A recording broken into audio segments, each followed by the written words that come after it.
Hey guys, today I'm unboxing the 32-inch M7 Black 4K UHD Smart Monitor. Nabili ko ito ng sale, 24% off siya sa Amazon, free delivery pa. Pero wag maingay guys, hindi to alam ng asawa ko. Tingnan natin kung worth it ba or hindi. O yan guys, dumating na nga yung Smart Monitor 32 inches.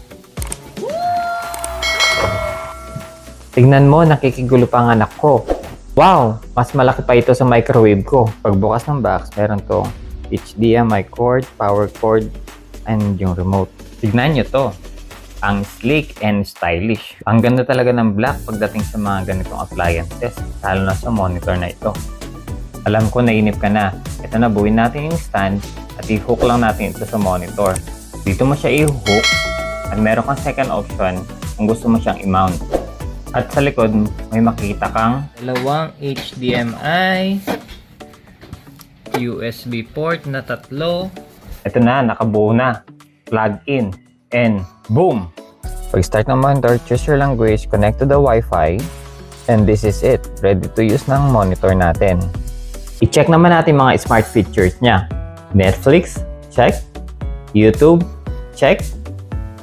At games, wow!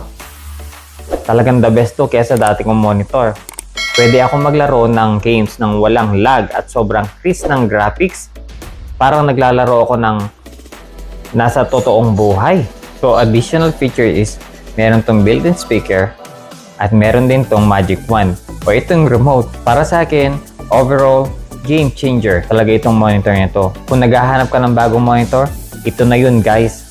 Highly recommend ito sa sino man mahilig sa movies, sa games, o gusto lang i-upgrade ang kanilang entertainment setup. So ano pang hinihintay nyo guys? Kung gusto mo maging mas epic ang experience mo, mag-invite na ng mga friends para mag-movie marathon or mag-gaming session na with them. This monitor is perfect for multiplayer games. Let's see who's the ultimate gaming champion. So maglalaro muna ako. Bye!